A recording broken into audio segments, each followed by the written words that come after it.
tout n'est pas perdu, mais tout n'est pas gagné non plus. Il n'est pas question de jubiler, on a gagné, on a gagné. Non. Qui a gagné? Qui se croit sûr d'avoir gagné? Blériot Nimé fait une analyse sur la situation actuelle du Cameroun et envoie un message fort au président Paul Biya et à Issa Tiroma Bakary. Regardez cette vidéo jusqu'à la fin.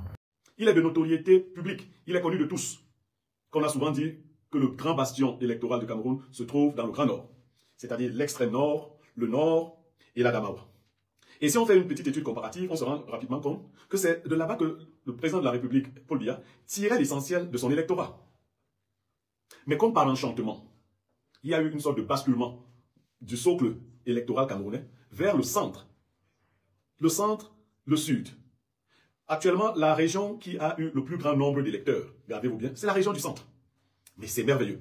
La région qui a eu le taux de participation le plus élevé à cette élection présidentielle, gardez-vous bien, c'est la région du sud. L'une des régions au taux de participation le plus élevé par rapport à la dernière élection, c'est le Nozo en général. C'est quand même des curiosités. Mais ne dit-on pas souvent qu'il n'y a pas de crime parfait? Tout ce qui a été dit autour de cela a abouti à une proclamation des résultats qui prête à équivoque, qui suscite des controverses. Alors, maintenant que nous sommes plongés dans ces équivoques, dans ces controverses, beaucoup de langues se délient pour parler. Il y en a qui proposent des solutions concertées. Il y en a qui suggèrent la brutalité. Il y a des gens qui ont suggéré qu'on aille déloger Issa Tiroma, Manu Militari de son domicile, et même s'il fallait l'abattre, qu'on l'abatte, ou encore qu'on le ramène ici à Yaoundé, qu'il aille en prison, des choses comme celle-là. Mais il faut dire que ce n'est pas ainsi. Ce n'est pas ainsi qu'on devrait imaginer un système dit démocratique. Lorsqu'il y a une crise, il faut se dire qu'il faut chercher les moyens de résolution plutôt que des moyens d'aggravation. Des situations qui peuvent encore se gérer aujourd'hui pourraient être aggravées par des postures d'arrogance. Si on venait à admettre que le président Paul Biya est élu, entre guillemets, chef de l'État, la question qui va nous revenir, c'est comment va-t-on gérer cet État-ci dans les jours, les mois et les années qui viennent. Et je suis convaincu que le président Paul Biya lui-même, son entourage le plus immédiat, se pose la même question que nous nous posons en ce moment. Il y a quelques faucons qui disent on s'en fout, mais ne faisons pas attention aux petits-enfants, aux bambins qui font dans de l'agitation. Eux, ils ne nous intéressent pas. Parlons aux Camerounais responsables qui sont préoccupés par l'avenir de ce pays. Alors, quelques pistes de réflexion. La première piste de réflexion, je l'avais déjà annoncée dans ma sortie, au cours de ma sortie sur Canal 2 dimanche dernier. Je pense qu'il est impératif de désigner un médiateur de la République. Mais c'est quoi cette affaire de médiateur de la République dont je parle? Le médiateur de la République, cette désignation, cette qualification existe dans des États qui traversent souvent des crises. Elles peuvent être des crises sociales, des crises communautaires, même des crises démocratiques, électoralistes et autres. Ça peut être un individu ou un groupe d'individus dont la neutralité est établie, dont l'intégrité est reconnue. Ils sont chargés de faire la navette entre les différents corps impliqués dans le processus qui génère le conflit. Et dans le cas d'espèce, notre médiateur de la République ou nos médiateurs de la République devraient être des gens acceptés de manière consensuelle par les deux camps. Des gens capables de tenir une parole droite, une parole ferme, une parole sincère. Des gens capables de faire des transactions, parce que c'est de cela dont il sera question. Faire des transactions.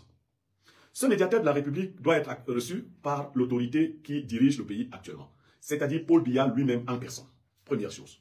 Ce médiateur de la République doit avoir des garanties données par Paul Biya sur son désir et sa volonté ferme de gérer la crise post-électorale pour le grand bonheur de tous les Camerounais. Paul Biya, le président de la République, devrait faire des propositions concrètes d'ouverture en vue de nous installer vers un climat d'apaisement. Dans le même temps, le dit médiateur de la République devrait être capable de se rendre auprès de Issa Tiroma Bakary et obtenir son accord de principe en vue d'une résolution apaisée du conflit qui nous oppose. Et cela devrait donc prendre des formes conventionnelles. Un certain nombre d'institutions pourraient accompagner ces médiateurs ou ce médiateur de la République dans son travail. Ce travail devrait se faire avec le plus grand sérieux, loin de ceux qui chantent la victoire et qui attisent la haine. Le Cameroun ne peut pas trouver son apaisement en ce moment, à moins que nous prenions sur nous de faire des propositions d'apaisement concrètes. Et je voudrais que les Camerounais le comprennent. Ceux de la diaspora ont envoyé un message. Observons tous que pendant l'élection présidentielle de 2025, le candidat Issa Tiroma Bakary a presque dans toute la diaspora gagné l'élection présidentielle. Ne pensez pas que nous sommes deux types de Camerounais. Ceux qui sont dans la diaspora sont une autre version de ce que nous représentons. C'est-à-dire qu'ils constituent un échantillonnage de tout ce que le Cameroun représente. Donc, le message de la diaspora est également passé. Je crois que c'est la première fois que le président de la République lui-même essuie une telle défaite dans la diaspora camerounaise. C'est un message qu'il faudrait écouter. Et quand on connaît l'apport que la diaspora a de manière objective dans l'économie de Cameroun, je dis bien de manière objective, pas de manière subjective, ce n'est pas des gens à qui on pourrait dire, oh ben, vous avez bavardé là-bas et puis c'est votre... Non. Donc, le médiateur de la République, c'est un esprit éclairé, apaisé, averti. Mais également, nous devons appeler le président Issa Tiroma Bakari à plus d'ouverture, à l'acceptation d'une situation d'apaisement. Nous ne pouvons pas imaginer plonger le Cameroun dans le chaos. Le chaos ne profitera à personne. Et s'il devrait même profiter, je crains que le chaos profite à ceux qui n'ont plus rien à perdre. C'est-à-dire à ceux qui, pendant plus de 40 ans, n'ont pas fait ce qu'ils auraient dû faire pour le bien des enfants de la République. Et qui aujourd'hui pourraient se dire que ils ont tout perdu, hein, tant qu'à faire que tout se gâte. Mais recentrons le débat. Je vois une situation dans laquelle nous pouvons obtenir, dans la période qui précède les élections législatives et municipales, une refonte de nos institutions. Déjà un gouvernement de large ouverture, dans lequel on va inclure des personnalités politiques importantes, qui viendraient à rassurer au niveau de certains ministères importants de l'organisation prochaine d'élections libres et transparentes. Je pense à la prise en compte des travaux effectués par des politiciens depuis un certain temps autour du code électoral. Un code électoral qui a été suffisamment toiletté et dont le document a été envoyé au chef de l'État. Vous vous rappelez, lorsqu'il a rencontré la candidate Toumano Ndamdoya, il lui disait qu'il n'avait pas encore reçu copie. Cette dernière a bien fait de lui remettre sur le champ une copie. Mais pourquoi n'avait-il pas reçu copie? Pour les mêmes raisons que vous et moi imaginons. C'est-à-dire que ceux qui ont beaucoup de mépris pour les Camerounais avaient jugé inutile. D'ailleurs, ils avaient jugé que ce serait leur faire ombrage ou leur couper l'herbe sous le pied que de remettre un tel document au chef de l'État. Ce qui nous amène à combattre la fameuse thèse selon laquelle le chef de l'État du Cameroun est l'homme le plus renseigné. Lui-même nous disait qu'il n'avait pas reçu copie du travail que les autres politiciens lui avaient adressé. Parce que, quoi qu'on dise, il est encore celui qui a le pouvoir d'agir. Il aurait donc pu agir. Il n'a pas pu agir parce qu'on a tout fait pour qu'il ne soit pas au courant du document. Alors, première chose, un gouvernement de large ouverture à des hommes politiques importants, à des postes importants qui permettent de réorganiser l'action gouvernementale en vue de la préparation des élections législatives municipales apaisées. Prise en compte de la mouture de révision du code électoral proposé par 6 ou 7 partis politiques, document que j'ai eu à parcourir, qui indique quand même un certain nombre de réformes auxquelles nous avons tous aspiré jusque-là. Troisième chose, il est impératif que les élections qui vont arriver assurent une certaine transparence du processus qui permettra de réorganiser la perception politique du peuple camerounais. Pourquoi je le dis? Je le dis parce que depuis un certain temps, on avait été habitué à la dépolitisation des Camerounais. Le citoyen camerounais ne participait plus au processus électoral, ce qui a laissé croire qu'on avait tout abandonné.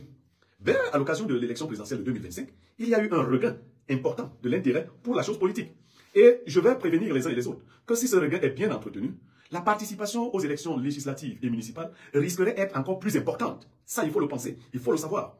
Nous risquons d'avoir une participation plus qu'importante aux élections législatives et municipales de 2026.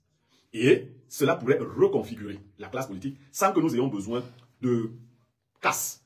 Pour les conseils que je pourrais donner en aparté à l'opposition, je ne vais pas les donner ici. Mais ici, je parle de manière globale.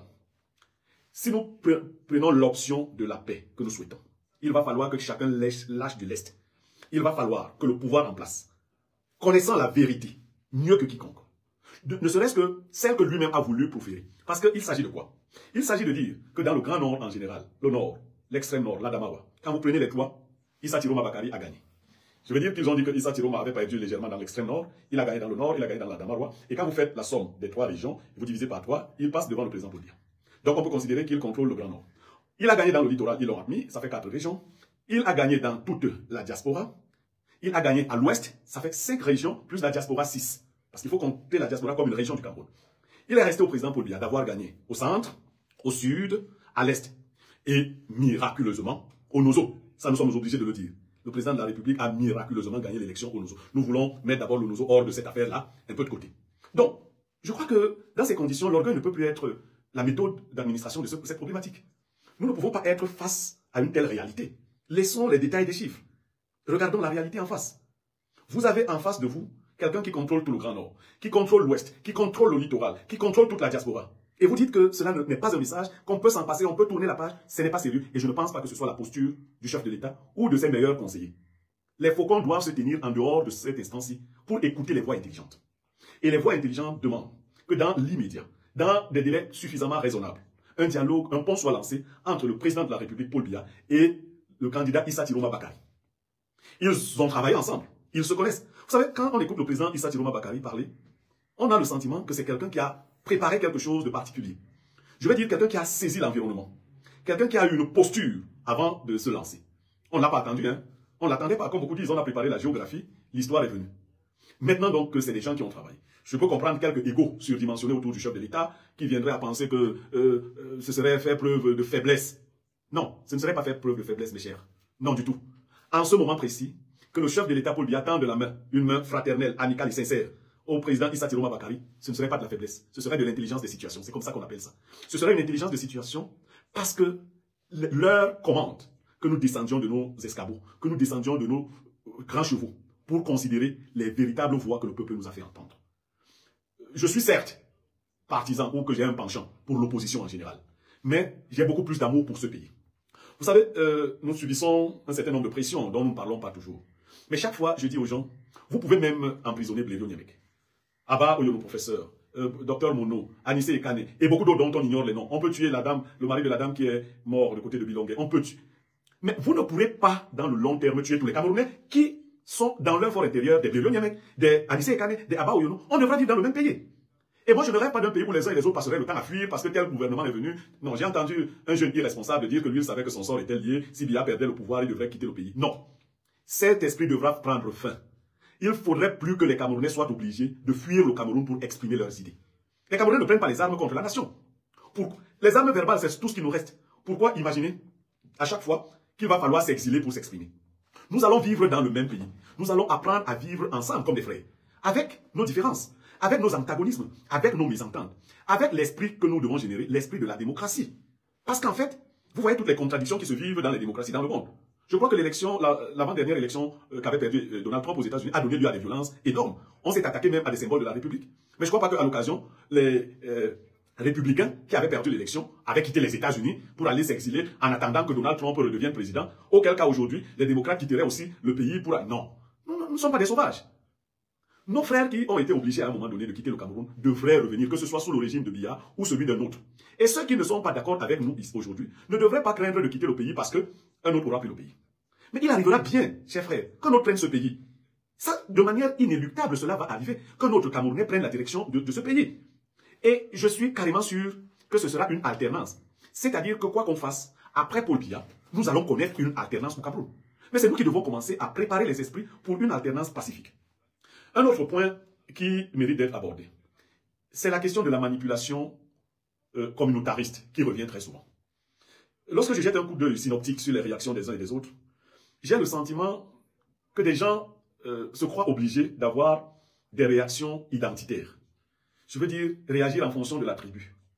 Je l'ai dit dans mes précédents lives, le problème qui se pose au Cameroun aujourd'hui n'est pas le problème d'une communauté. Et il faudra éviter que ce soit perçu ainsi. Je veux dire en clair que le problème post-électoral du Cameroun n'est pas un problème de la communauté Ekambeti face aux autres communautés, non. Non. Est-ce qu'Atanga est Ekambeti? Est-ce que Ketia Cortez est Ekambeti? Est-ce que Nganou Djoumessi est Ekambeti? Est-ce que Cabral Libi est Ekambeti? Je sais pourquoi je dis Cabral Libi, parce qu'il a été le premier à reconnaître la victoire de Paul Biya, et ainsi de suite. Le problème du Cameroun est plus profond que celui-là. Il n'est pas normal non plus de nier que les Ekambeti ont participé un peu plus que les autres au pouvoir de 43 ans. Mais je dis le problème n'est pas eux. Quand Abba Oyono est du côté de Issa Tiroma Bakari, n'est-ce pas un Ekambeti? On peut en citer. Et Dr Mono Aristide, n'est-il pas un Ekambeti? Est-ce qu'Anissé Ekane est un Ekambeti pour être du côté de... non. Et Issa Tiroma n'est pas le candidat du Nord. Non. Issa Tiroma, s'il s'était... Bello Boba n'était-il pas candidat? Et qui aurait cru que Issa Tiroma allait administrer une telle bastonnade à Bello Boba? Ben, si on nous avait demandé aux premières heures de leur démission qui allait gagner, on allait au moins les mettre au coude à coude. Donc, la vague qui s'est produite est une vague patriotique. Et je voudrais que les plus grands esprits invitent les esprits moyens à ne pas polariser sur la communauté. Moi, ce n'est pas l'occasion de dire que le pouvoir était venu du Nord, il rentre au Nord. Non.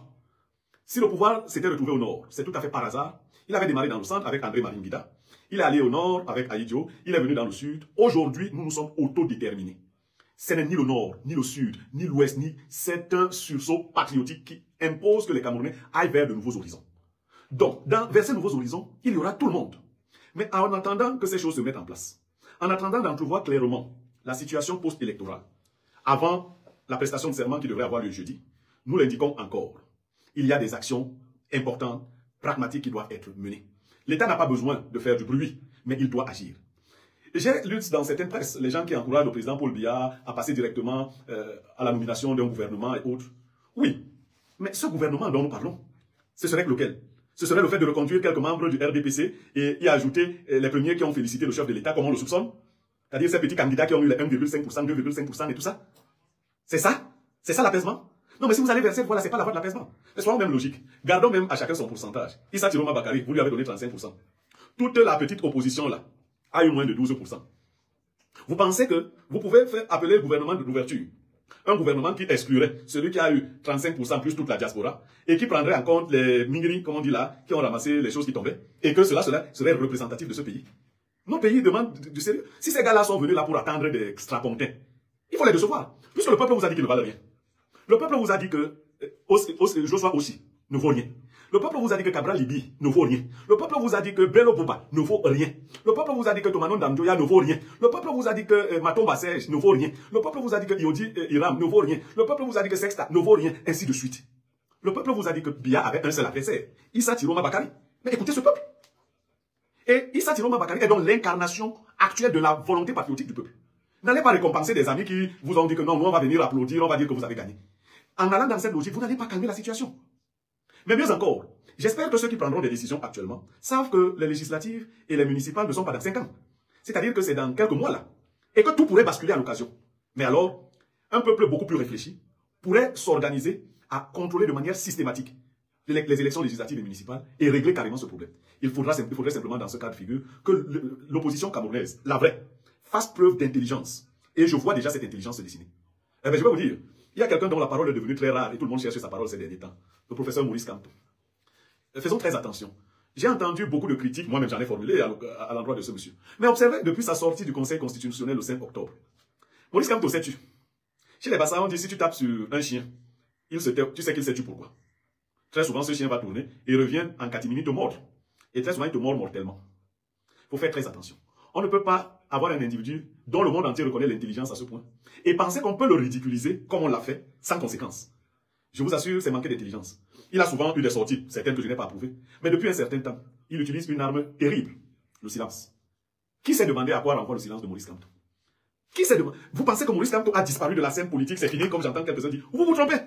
Si quelqu'un le pense, il se trompe. C'est un repli stratégique. Et la troisième république qui s'annonce.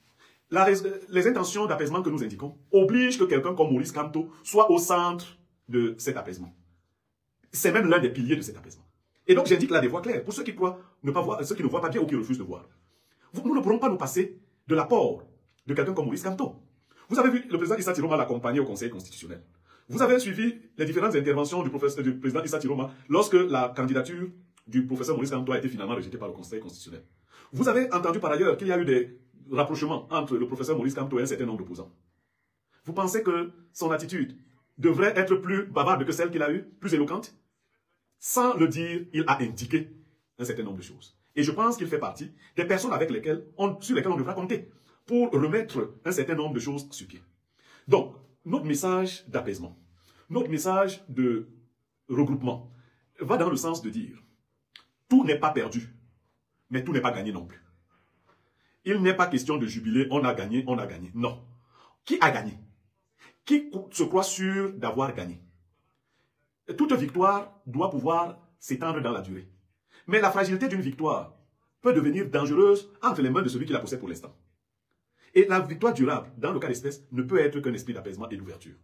Nous implorons donc la grande sagesse reconnue au chef de l'État camerounais.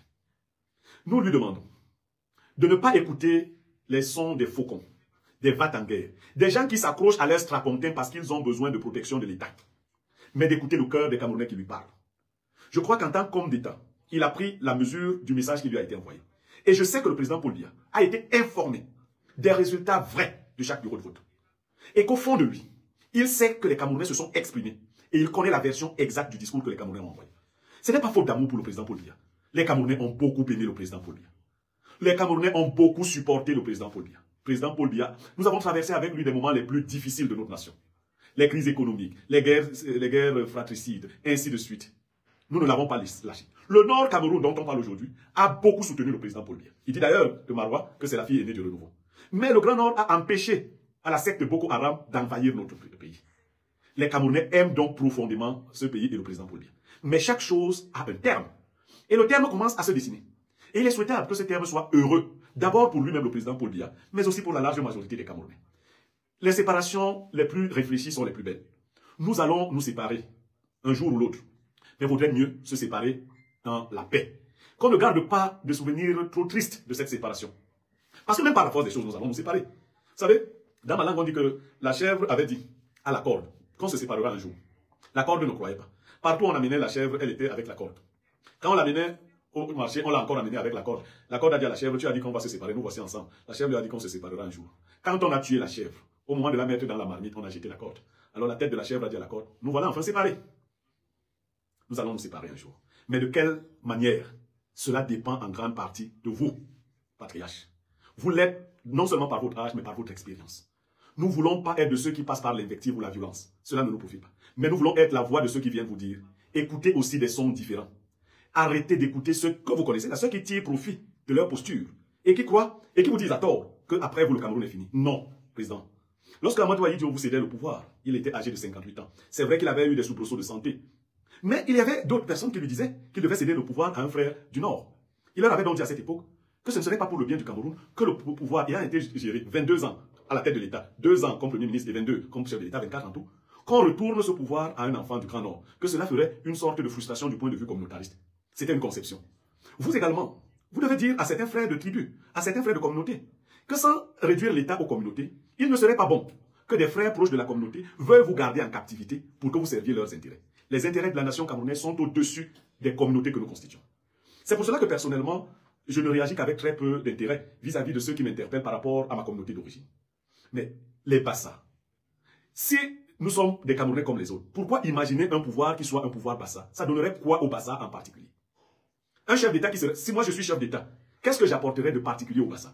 Vous pensez que je vais nommer tous les ministres Bassa? Non. Je vais nommer des ministres efficaces à tous les postes. Mais l'idée que j'aurais, ce serait de développer le Cameroun. Et je vous assure, le Cameroun a tellement de potentialité qu'on n'a même pas besoin d'être tribaliste ou communautariste pour faire plaisir à tout le monde. On a juste besoin de lutter efficacement contre les détournements, contre la corruption, mais également de créer des poches de développement dans ce pays.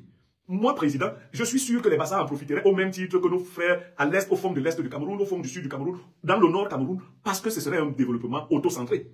Je ne peux pas concevoir le pays. Mon grand-père Hubert Oumyoré n'avait pas conçu le pays comme cette affaire-là. Sinon que chacun rentre dans son petit village et aille se développer là-bas. Nous sommes d'abord combien? Moins de 35 millions d'habitants. Avec un tout petit territoire comme ça. Beaucoup de richesses. Nous devons être une force. Nos langues, nos communautés devraient constituer une force. Nous devons tirer de chaque communauté ce qu'elle a de spécifique pour ajouter au grand groupe. Nous devons choisir dans chaque communauté les membres les moins corrompus parce qu'il n'y a pas un homme qui soit totalement pur. Mais vous pensez que si dans chaque communauté, le régime de Paul Biya avait pris les meilleurs d'entre nous, nous serions encore en train de parler des communautés? Ceux de nos communautés qui ont souvent été placés là-bas ont fait quoi pour les communautés? Est-ce que vous pensez que les Ekambeti sont contents de leurs frères qui les ont représentés pendant 43 ans à la tête de l'État? Loin s'en faut. Mais vous pensez qu'il n'y avait pas des Ekambeti capables de travailler auprès du président Paul Biya et d'apporter de la lumière, non seulement pour la communauté Ekambeti, mais pour le Cameroun en général? Voilà le genre de pensée que nous devons développer. Nos frères de la zone anglophone qui se plaignent. Est-ce qu'ils se plaindraient si une certaine justice sociale avait été répartie, qui saurait même que tel n'a pas été ministre pendant tel nombre d'années? Mais c'est parce qu'on a réduit les Camerounais à la lutte au poste. La lutte au petit poste qui fait que, comme ce n'est que les emplois publics qui sont générateurs de richesse, les hommes d'affaires aujourd'hui sont moins riches que les fonctionnaires, tout le monde s'est concentré sur les emplois publics et la corruption a commencé à gangréner le pays. Revenons donc à l'essentiel. Nous avons subi une élection présidentielle tumultueuse depuis l'annonce de l'ouverture de cette élection présidentielle, depuis l'éviction du candidat Maurice Kamto comme candidat, passant par toutes les autres manœuvres, depuis l'élection, le déroulement de l'élection le 12 octobre, qui a donné à penser que le candidat Issa Tiroma Bakari avait reçu un certain nombre de soutiens importants, que ce soit dans la diaspora ou à l'intérieur du pays. Depuis la vague de contestation qui a suivi la proclamation officielle des résultats. Nous devons revenir à nous-mêmes et comme un peuple sérieux nous asseoir. Le président Paul Biya, âgé bientôt de 93 ans, à la tête de notre pays depuis plus de 43 ans, a été déclaré vainqueur de l'élection présidentielle. Est-ce que nous allons revenir sur cette déclaration du Conseil constitutionnel? C'est très difficile. Qu'est-ce que nous devons faire? Nous invitons le président Paul Biya à tendre la main au président Issa Tiroma Bakari du FSSC, à lui dire, mon petit frère, viens, organisons la nation, organisons l'État. Tu m'as challengé au plus haut point. Je sais quelle est la valeur que les Camerounais t'ont donnée. Et je dois en tenir compte. Et en tenant compte, nous allons proposer aux Camerounais une réorganisation de l'appareil institutionnel en vue d'autres échéances électorales. Et lui-même, Paul Biya, a donné des garanties qu'il devient un président de transition. Parce que de toutes les façons, la vague qui est lancée, elle peut être stoppée pour un temps par la brutalité, mais elle ne peut plus être stoppée dans les cœurs.